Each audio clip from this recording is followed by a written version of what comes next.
Hello, this is Mike Harvey, Superintendent of Zimbrota-Mazeppa Schools. Today I'd like to share with you the PowerPoint that was shared with the public during the public forums leading up to the May 14th building bond project referendum for the district. So this is the same information, the same presentation that was given at our public forum events. For those of you who couldn't make it that evening or one of the evenings, we have four actual public events that we're showing the video and or the PowerPoint presentation.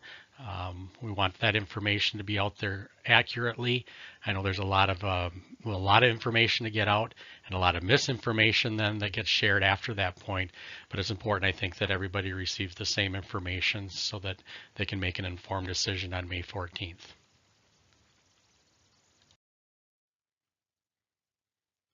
Leading up to the recommendation for the building project, we had about 3 years where we were looking at building projects in the district and looking at what are our facility needs.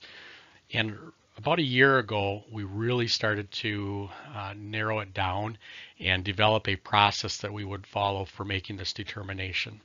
As part of that process, we formed a community task force made up of volunteers from the community and the school district who would kind of look at all the data, look at all the information, and make a recommendation for the school board, who would then make this recommendation to the public to approve a building bond project. And part of that process, during part of that task force process, we completed a community poll. And in that poll, we surveyed 625 residents from across the district. We're rural people, city people, people from Zimbrota, people from Mazeppa, older people, younger people from all age groups. And we wanted to find out a little bit more about their perception of the Zimbrota-Mazeppa schools. And from that, we had a few interesting findings. So one of the questions we asked, what's the quality of public schools in the Zimbrota-Mazeppa school district? And that was very favorable. 89% said that it was either good to excellent. We had some that said fair. We had some that were unsure, noting that we did survey a lot of people that from all age groups, and there are some people that simply maybe don't have kids in the district or they're not connected with the district anymore because maybe their kids are grown. But for the most part, very positive reviews on the quality of the public schools in Zimbrota-Mazeppa. Next question was, do you think that the Zimbrota-Mazeppa school district is meeting the learning needs of students in the district? And again, we had 91% saying either we're meeting all the learning needs or most of the learning needs. And again, we had a few that said unsure, probably people that maybe aren't connected, and a few percentage say only some. And again, this is from 625 survey results. And then another question, and this is probably where our greatest challenge comes in the building project, is that a large percentage of the current district believes that the buildings and facilities meet the needs of the district and of the kids. So we had a large percent believe that. And one of the reasons for that is that many times you're not getting in the classrooms. The public is not in the classroom seeing what's happening. We have, and it also speaks to the plan that was endorsed by the school board, in that our facilities are sound enough structurally to reinvest in these facilities. Oftentimes people come to the school and they might see the gymnasium, and our main gymnasium in Zimbrota is one of the newest facilities. In fact, it was one of the last constructed facilities, and that's 22 years old already. But it still looks good. It's still in great shape for that because of that investment that was made 22 years ago. But that oftentimes is where the public, that's what they see most often. That's what they see when they come to an event. They see that it looks good. The school must then be good. But we often do not get behind the closed doors, be in the hallways, in the classrooms during the school day to see what are the needs that the that the teachers are having? What are the needs that the kids are having? How has education changed? What shifts have taken place and what classrooms look like today, and what shifts have taken place and how learning occurs today. What we do know is that learning has changed. Our facilities are no longer a place where kids just come to get information. You know, the school that I grew up in and the schools that you probably grew up in, where kids sat in rows and opened their textbooks and waited for the teacher to give them the information about the world. That's not the world that our kids are learning in today. Information is free. Kids are carrying around devices where they can access information and facts and data at any given time. What kids are coming to school for now is to learn how to collaborate and to create and to communicate with each other to solve problems, to use the information that they can readily access on electronic devices, on the internet, to create things together, to collaborate together, to solve problems together. That's what we're teaching kids today. And in doing that, oftentimes we need different types of spaces. So you're going to see in the presentation, we're going to talk a little bit about learning commons and workspaces for kids to kind of get together and collaborate. That's what we're talking about. We're talking about those spaces where kids can actually learn in a way that is different than what we learned in just even 15, 20 years ago. All our kids today are carrying one-to-one devices, meaning they all have a device, 5th grade on up, that they can access all the time. So that has really changed the landscape of what schools look like today. So looking at the project, we're looking at a project that is $49.95 million. And the facility goal is to use the facility, the current facility equity, and a new bond investment to create a long-term facility solution for Zumbrota-Mazeppa schools.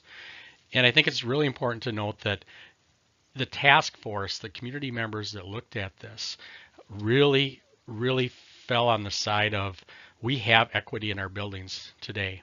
We have buildings that are still worth money. And if we were to try to replace all the buildings, the school buildings in our district, we would be looking at upwards of $110 million to do so. We're asking for $49.95 million to get us to that same level, to put our buildings in a situation where they're going to work for us, and they're going to work for us for a long period of time. Those of you who have been in the district for a while and talking with the leadership back in the 90s when we put on the gym and we added other additions, that was a 10-year plan. But here we are 22 years later having a discussion now that, okay, we need to add on, we need more space. That's a little bit of what this project will look like as well. We're looking at the project as a project that will actually be a long-term project for a long-term solution for the district. The input that's going into this facility is going to be spread out over a 25-year bond. The upgrades and the additions that we're putting on these buildings are going to last well past that. But 25 years is the bond, the length of the bond, even though we will get many, many years of use out of this facility and out of this investment for a lot longer than that. Another way to look at it is if it were to cost $110 million to replace everything, and we're asking for 49.95 to get to that same level, there's $60 million in value in our district yet today and in the buildings that we have today. Creating another plan that would call for new and abandoning either one or both of the current main buildings in the district today would be like throwing away then $60 million to get to that $110 million. The school board did not feel that that is a good use of taxpayer money. The taxpayers have paid for these buildings. They are still in working order. They need some renovations. Some of these buildings haven't seen renovations for a number of years, maybe decades. But at the same time, structurally, we've had engineers look at them, and they are in great shape as far as structure goes for a renovation. And with this renovation and or additions, because there's a lot of new additions in this project as well, we feel that for many, many years to come, this investment will be paid back. If we want to look at current debt limits and debt levy per pupil, and because one of the questions is, well, how do we compare with neighboring districts with our debt levy? We are one of the lowest districts in the area as far as debt levy goes. You can see Goodhue, they just passed a bond referendum and they're up over $3,000 per pupil. So this is basically taking your payments. How much do you pay into debt services or for your debt levy every year? What kind of payment do you have divided by the number of students that you have in your district? And you can see that we are the lowest in the area. If this were to pass, that would place us right here at just over 2,000. So we would be kind of between Cannon Falls and Wanamingo on this chart with this passing. So we'd still be below Kenyon Wanamingo as far as debt services cost and Goodhue, and very, very close or comparable with Byron, Lake City, Cass and Manorville, and Cannon Falls. So it places us more up, probably in the upper, the 2/3 range of this chart. But right now we have a very, very low, and we've had a very low debt service for a number of years. So I talked to you a little bit about the cost of this project. One thing to note is a few years ago, the legislature passed an ag to school tax credit. And basically, we're getting owners of agricultural land that are, they're either 2A, 2B ag land and 2D ag property will get a 40% property tax credit for their school bond taxes. That was very, very helpful when the legislature passed that 2 years ago to provide that property tax relief to the agricultural owners in our district.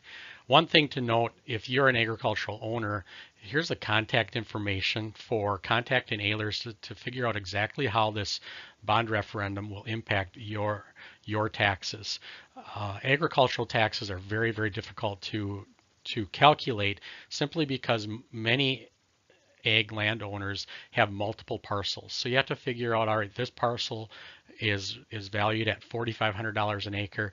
I have another parcel that's valued at $6,800 an acre, and so on and so forth. So you have multiple parcels, have your parcel ID numbers ready. You talk to Ehlers about them, and then they can calculate the estimated property tax impact that it may have, that this building bond project would have on your agricultural.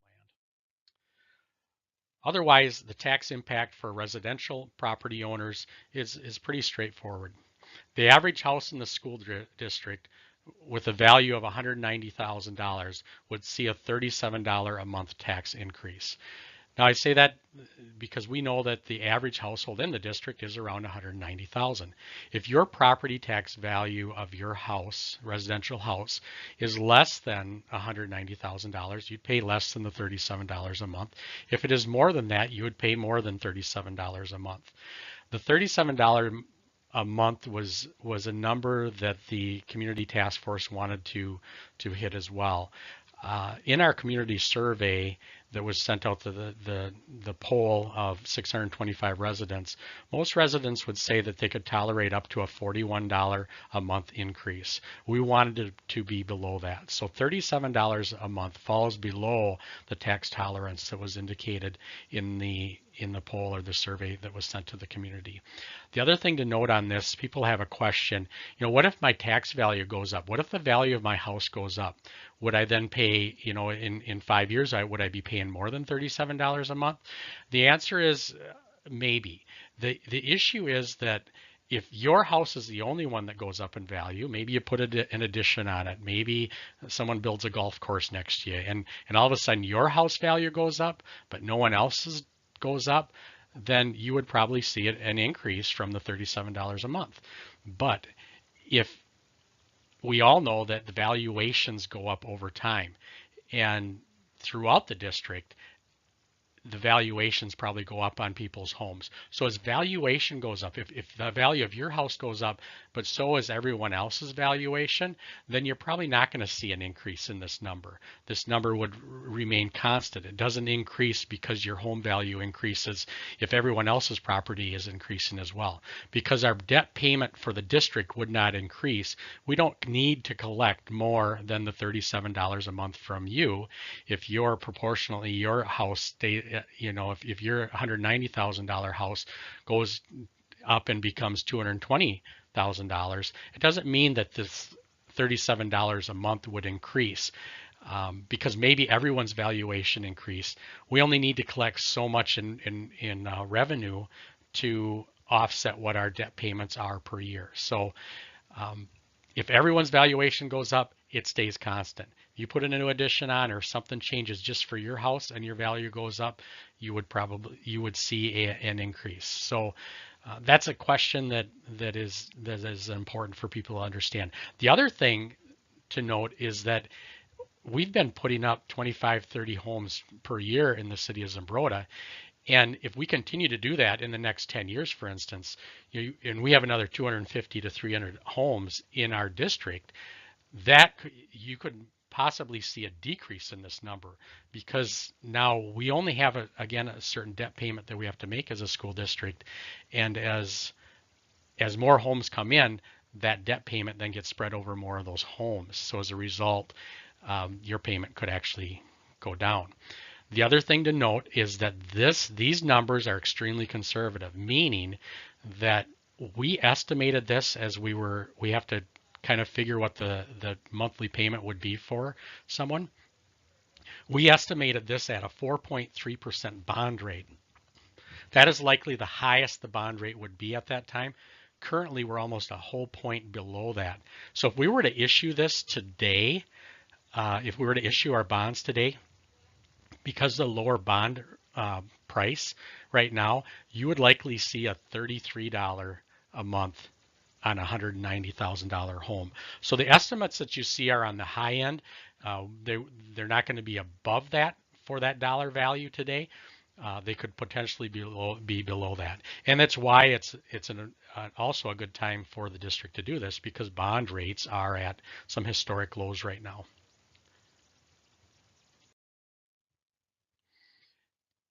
So there is a residential tax calculator. So once if you know what your property tax statement reads as far as the value of your home, you can actually go to the district website and you can follow through and find a tax calculator, meaning you can just put in the value of your home and then it will show you what your tax impact would be. And so then if your home is $150,000, you could see exactly what it is. Or if it's $260,000, you could see exactly what your tax impact would be. In the same poll and survey that was given out to the community task force, with the help and input from teachers and students and staff and other staff members in the district, as well as the community task force, we surveyed and said, okay, of the things that are on our list of things to do that have been indicated that people would like to see done, how much does the community support these? And safety and security enhancements top the list at 80% support. Renovation and career and technical ed spaces, 71%. Expansion of special ed spaces, 70%. Redesign classroom flexible spaces, 62%. Construction of early childhood space, 61%. Expansion of childcare spaces, 60%. Construction of a third grade wing at the Mazeppa Elementary School, 58%. Renovation of the high school auditorium, 51%. Construction of a gym at Mazeppa Elementary School, 51%. To expand the high school parking lot, 50%.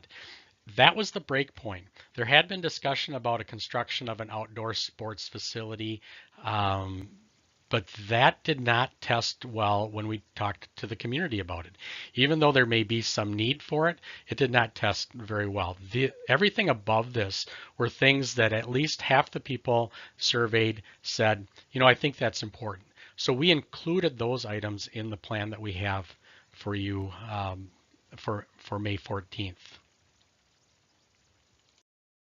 So let's look at some of the project images And we'll start with the elementary school.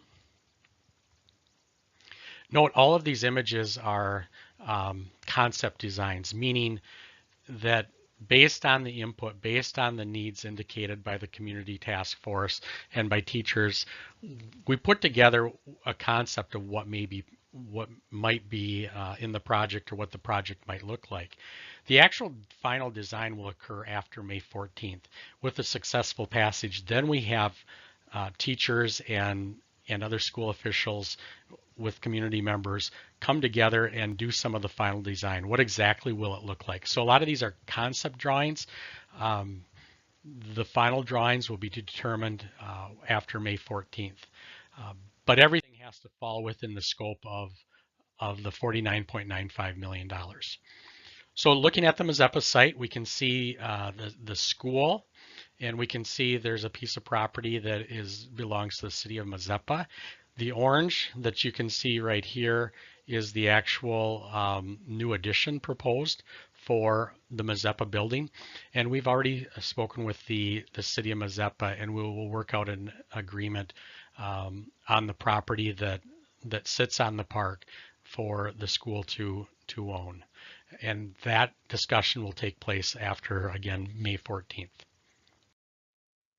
This is a view of what the school in Mazeppa would look like from the west side. Looking up at the school, you can see, we'll talk a little bit about in a little bit about the new gym and new classrooms. And you can see then where the existing classrooms exist as well. This is a site map of the Mazeppa school. There's a couple red circles in the middle there. You're going to see what those learning commons, we could call a media center, what will happen in there. We'll talk about here in a minute, but you're going to see some of the pictures of that. Any of the tan area here are areas that will be remodeled. The blue is new space. So we have new classrooms. We also have auxiliary gym in Mazeppa, and I'll talk about why that is here in a second. So this is one of the newer buildings in the district, and you can see where the 4th and 5th grade classrooms are. That can be easily redesigned, and what we're doing is pushing some of those classrooms as much as possible out to get some natural light into those rooms, and also to create these breakout spaces and areas for kids to work. Currently, when kids want to do work and they have to do breakouts, what they'll do is they'll go to the hallways and lay on the floor or sit on the floor. It's really not very conducive to learning for these students. So we're going to redesign that area, add the learning commons. One of the things that top the list, 80% support, we're going to move the offices from the center of the building to the upper center, that you can see that will be a safe and secure entrance. So people will enter the building. They will only get so far into the building before they are stopped at the office, where they have to verify who they are, why they're there, what do they need to do, and then they'll be allowed to go and enter the building and go to the appropriate location. And then they have to ID themselves and put on a visitor's pass and such, so that everyone else in the building knows that they're okay to be in the building. We're adding new special ed space at the building in Mazeppa. We're redoing the kitchen. Our current cafeteria is extremely small, very difficult to serve the number of kids, very difficult to serve 360 plus kids per day in that area. So we're going to expand into the kitchen. We have some citations in our food storage, our food service area, that the Department of Health says you need to take care of these. So we're going to upgrade that kitchen area, add on to the space for the kitchen area, and then push the actual cafeteria for the kids into what is the old gym, and that cafeteria will become a multi-purpose space. So we have FIAD that happens during the day at the same time as what we have lunch happening, at the same time as what we have recess. And in Minnesota, oftentimes in the winter and throughout the fall and the spring, we have many days where kids cannot go outside. And so we need an auxiliary gym. We need a space for these kids. If the cafeteria is going to take up the old gym, we need that space again for kids to get exercise, for them to stretch their legs, for them to do physical activities so they can go back to the classroom and learn as well. So that's where that needed auxiliary gym is. So we'll look at a few of the learning commons now. This is an example of what a learning commons may look like. What is the purpose of this? This is an area where kids can collaborate together. They can work together on projects. This will be also an area for us to hold meetings, where there will be books located in this region for kids, and for kids to, they can host a science fair there. We have our Ellis Island project that kids do every year. Once we have this space, we're going to be able to collaborate and use it for a lot of other activities for the school and for the culture of the school, for these kids to show off and demonstrate what they're doing in their classrooms. Places, again, to collaborate and create. We can use it as a STEM area, and STEM stands for science, technology, engineering, and math. And what we want to do is encourage those kids to develop 21st century STEM skills. We have some great activities where kids are building roller coasters and building other things that are engineering in design, which takes more room than what our classrooms provide. So this is an area where they can move in and do some of that work. Here's one of the other breakout areas, and you can see that actually above it is natural light. We really want to bring in as much natural light as possible. There'll be collaboration spaces for kids to work together on projects that they need to do together. And if you have 25 plus kids in a classroom and you ask them to break out and start working together, it can get pretty loud and crowded in a short order of time. So this will allow kids to work together. It also is a space if kids need remediation, if a kid needs some extra help, they can come out in the hallway with a peer helper. They could come out in the hallway with a paraprofessional, maybe another teacher who can help them with reading or whatever they're struggling with in the classroom. But it's at least a breakout area where they can get away from the rest of the class or the group to do that work. Looking at the middle and high school images. One big change is that you'll notice right away is that we're going to flip the entrance to the middle school, high school. The middle school, high school main entrance will be in what is currently the back of the school by the parking lot. So we're going to add parking lot stalls. That's going to be the main secure entrance again at the high school. We're going to have the bus drop off and pick up in the back by the parking lot, and the parent drop off and pick up will be up front along Mill Street. That will require us to move our baseball field. That baseball field will be moved to somewhere within the district. Somewhere we're looking at areas, and we have a few properties that we've looked at already.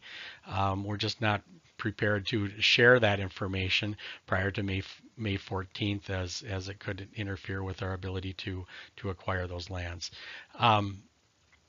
But we're looking at relocating that baseball field. As you can see from this view, we have all the orange is new space. There is a new space on the Bright Beginnings Cougar Care building. On the primary building, you can see there's a little addition on the primary building, and that's new safe and secure entrances. And then at the high school, on the east side of the high school near the parking lot, we have new career and technical ed spaces that will be added, including a greenhouse for our science and our agricultural departments. We have a garage that will be added currently, parts of the shop. The technology education area is housing the skid loader and other equipment. We need to get that into a garage.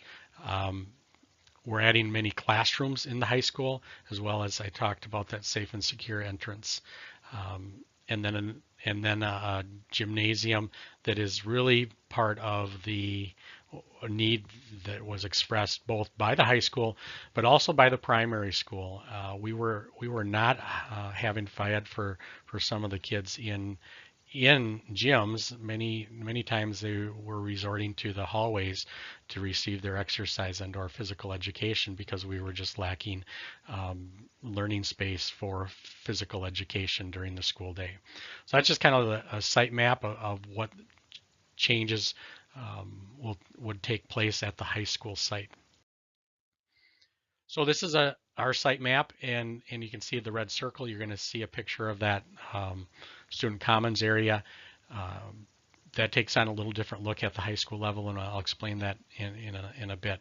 Starting in the upper left-hand corner, and really on the entire left-hand side, we're going to be really redoing our metals area, our project labs. This is our STEM area again: science, technology, engineering, and math. These areas where kids are building, and this is where 3D printers will be located. This is where our laser engravers. This is where we would do robotics. This is where we would do programming for those areas. But really taking a look at how we're meeting the needs of career and technical ed, hands-on learning, and the shift that has really happened in the last few years towards many significant career opportunities in those areas for our kids. We're adding a fax room, again with hospitality industry in the area. If you look at us being a destination medical center, it's not just medical careers. We're looking at all the supportive services that go into that. And it's not just here in Minnesota and around the destination medical center, but hospitality, looking at culinary arts and interior design and all kinds of things. And fax is what we used to call home economics. So if many of you are maybe familiar with home economics, but they call it family and consumer science now, so they call it fax. Adding new space for that because the current space is really tiny and hard for them to do any kind of cooking or creative projects in that space. So we're adding several classrooms as well as an art room because the art room is being relocated from where the cafeteria currently is. Currently the art room is right off of the cafeteria. We have a new safe entrance that you can see where people will check in on from the east side of the building, from the parking lot side, where they will be then screened before entering the building. We're redoing the auditorium, and you can see any of these tan areas are renovations, and any of the blue areas are new space. Renovation of the auditorium, sounds, lights, stage, backdrops, all of that stuff is being worked on in this, as well as the expansion of the music area for students. And the gym that I talked about, many of the primary kids, again, they go around the catwalk around the upper part of the current gym, walking and such for their physical education. We have more kids that are in adaptive phy-ed and multiple classes that might be used in the other primary gym. And again, on days where there's inclement weather where kids can't go outside, but another class is scheduled for gym at that time, kids are either retained in the classroom or they're given a chance to go for a walk before going back to class for the rest of the day. We believe that physical education is a critical part in educating kids today. A lot of research going into the fact that if we don't give kids enough time during the school day to get their exercise in, and this is whether we're talking at the Mazeppa site or the Zumbrota site, there's a great demand for more physical education space for our kids. We can also use those spaces for community ed activities, which we have a strong community ed program, and all kinds of classes and such can be offered, as well as activities, leagues and such for our greater community throughout the year with that extra space. And again, the cafeteria expansion on the way right-hand side, this cafeteria is absolutely packed during lunches. And so we're looking at a space for those primary kids to eat so that they're separated out from the high school kids who, they might be eating with at the same time. But we really just need space in that area. This is an example of what a learning commons would look like, and this is, sometimes hard for people who have been out of the schools to kind of wrap their heads around what this would look like and what would it be used for. In today's world, I talked about before, kids are no longer just coming in and sitting in a classroom and receiving information. And as you move up in the grade levels, especially into the high school levels, kids, their sophomore, junior, senior year, they have options. PSEO, they can go elsewhere. They can take classes wherever they want. They can take college classes. What we have in this area is an area for kids to work together. You might have a kid that comes to our school and they go to one of our traditional classes and they sit in class and they take a class much like you and I would have taken several years ago, and they have a computer though, so that the media center isn't as big of an area because most of the media and most information is at their fingertips. But then they come out of that classroom and they might actually be enrolled in a full online class. Could be a full regular online class from another high school, or it could be that they are taking a full online college class as a junior or senior, and they need a space to work. And that's what this area could be used for and will be used for. The other thing is we have ITV classes, meaning we share classes with some other schools in our area. We share classes with Goodhue, Cannon Falls, and Kinyon-Wanamingo. And some of those are hybrid classes, meaning they meet one day face-to-face in ITV, and then the next day is online. So kids have a very flexible schedule. So on any given day, a kid might be in an ITV class, they might be in the regular classroom, but they also might be working and collaborating on their own in another area, and this would be in our Learning Commons area. It's a place for people to and kids to complete projects together, a place for them to do online work. This is really what modern learning areas look like today, and this isn't something that our school is going to be only school with that. If you travel around, if you go to other school districts, these are very, very common areas today. We just don't have an area like this at this point in time. So this would be a very flexible area, and that's what we call it then, a flexible learning area, flexible learning commons for the students to work. And you're going to see these throughout the project. This is what the high school would look like from the parking lot side, looking in, at what that entrance may look like. And so you can see where the new shop areas would be, where the new fax room would be. There's new classrooms, the new secured entry and offices, the new student learning commons, and the new gym. So you can see it's going to have a very modern look. I think you'll be very impressed with what $49.95 million will do.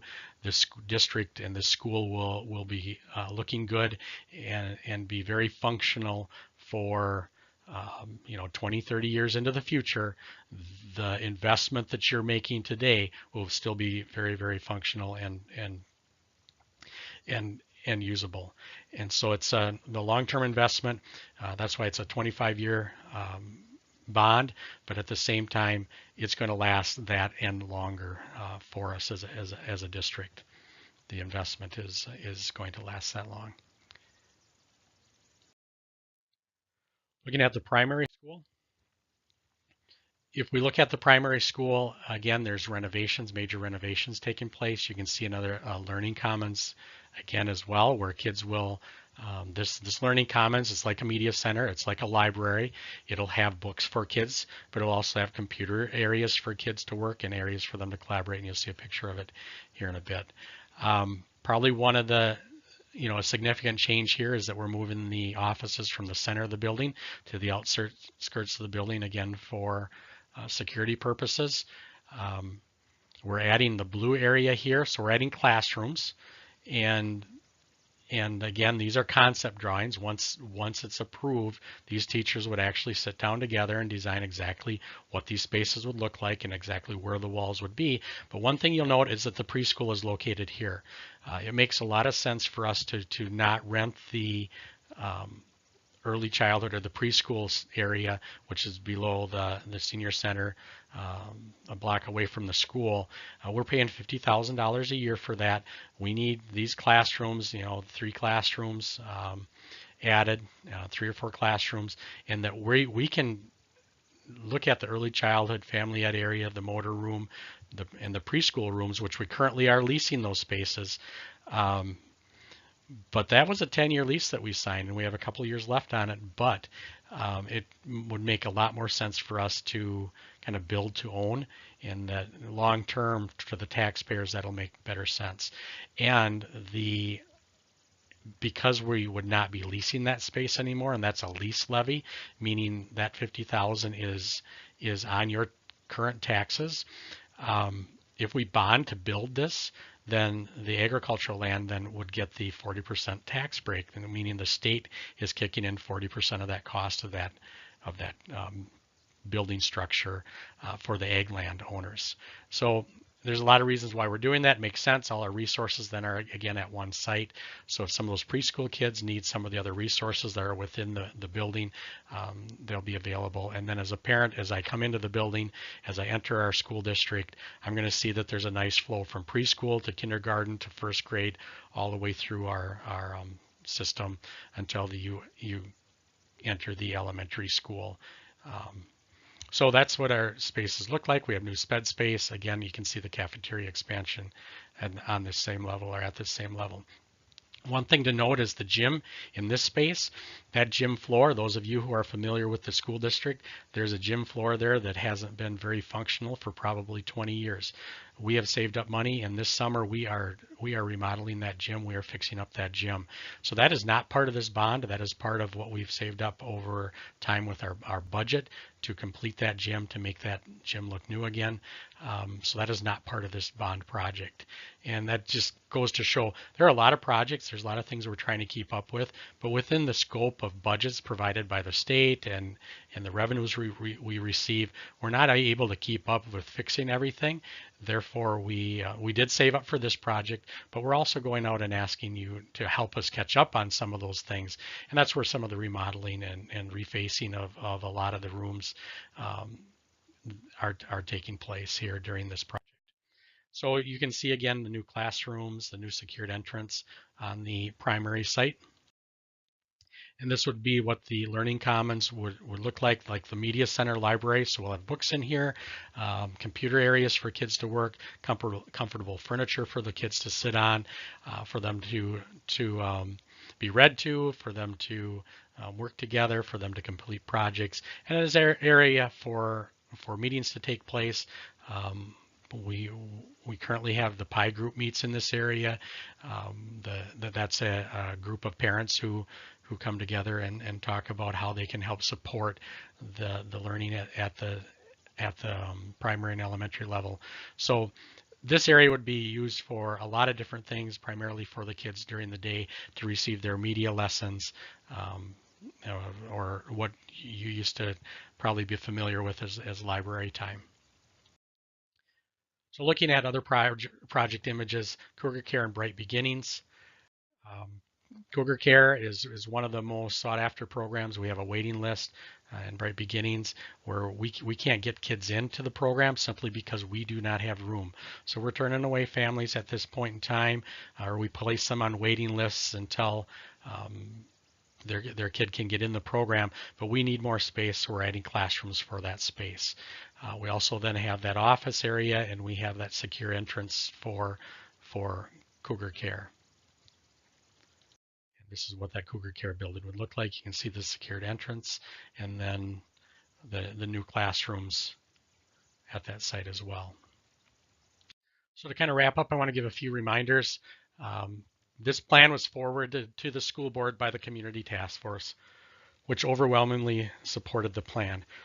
You can see through many aspects of this presentation, there's been a lot of thought put into this. We looked at a lot of different options. We looked at what would be best long-term for the taxpayers. We understand that there were, like I'm going to tell you, overwhelmingly was supported by the task force. There were a few task force members that said, let's build all new, but based on the survey results, for most community members, they simply can't afford it. They're not willing to go that far. And we truly believe as a school board and as most of the task force that there's a lot of life left in the buildings that we are currently in, and to walk away from these buildings and to a large degree, we'd probably have to shutter them and tear them down and spend even more money. That is not the best use of taxpayers' dollars, and these buildings are still worth millions of dollars for us as a school, but not used as a school, they're probably not worth much at all. So the community task force recommendation was to support this plan, and this is going to be a plan that will last for many, many years into the future. The investment that would be made at $49.95 million is an investment that's going to be 20, 30 years. It's going to last. What we're going to fix, what we're going to do is going to last that long. Granted, if you have more people move into the district, if you have a lot more kids, we might have to add on again. That'd be natural, or we might have to build new. But at the same time, we'd still be using the current buildings. We wouldn't be throwing away money at this point in time. And if you went and built new right now, if we looked at one of the other plans and we actually built new now, when the enrollment goes up later, we'd still have to add on. We'd still have to build more. So it's not like building new would take care of us forever. Building new would only get us as far as what this plan and the dollar amounts that were put forth in this plan and or what the new project plans, those estimates, they're only going to get us by for so long. We really planned for about 115 kids per grade level.